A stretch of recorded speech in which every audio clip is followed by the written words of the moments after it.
Congresswoman Cheney, it's something you said at the onset of this hearing. You said we must also know what happened every minute of that day in the White House, referring to the Trump White House. He said every phone call, every conversation, every meeting leading up to, during, and after the attack. Why, first of all, why do you think that is so central to this investigation? And is there agreement among the chairman to go down this route? The chairman has said, everyone has said very clearly the investigation is going to go wherever it may lead. And obviously the events of that day at the White House are a focus, and making sure that we get to the bottom of everything that went on every minute of the day is something the American people deserve.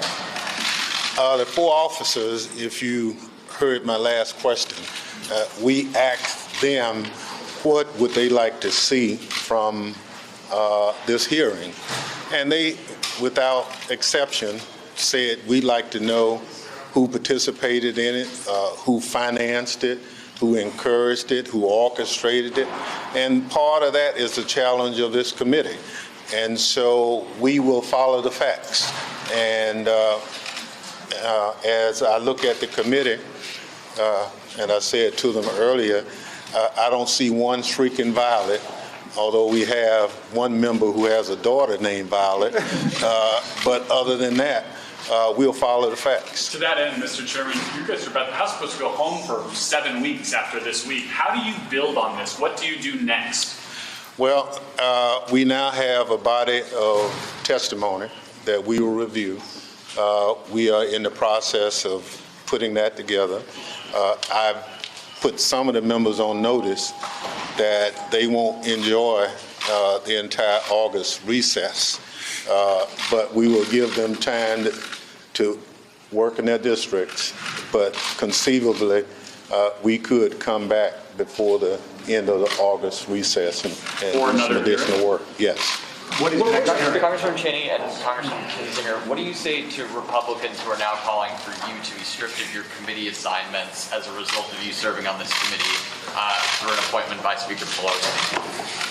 All I have to say to that is we had a big attack on January 6th. We heard very emotional testimony today.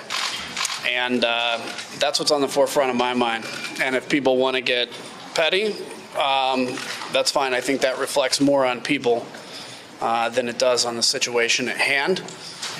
This is a historic moment, and this is a democracy-defending moment. And no matter the consequences, me and I know Liz will stand and defend democracy. Last question. This morning, Leader McCarthy and some of your colleagues were out in front of the Capitol. Their basic message, and I'm boiling it down, was what did Nancy Pelosi know and when did she know it?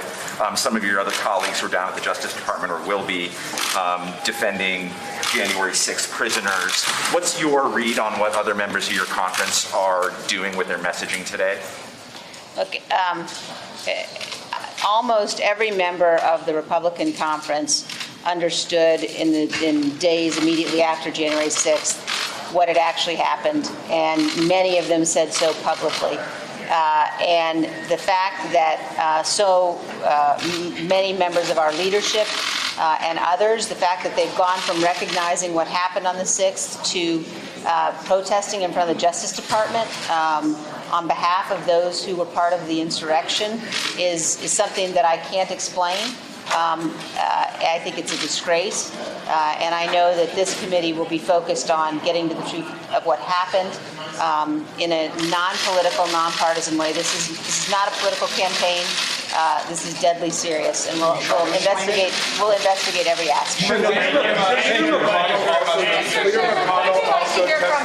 was your next hearing? Well, we've not set any additional hearings.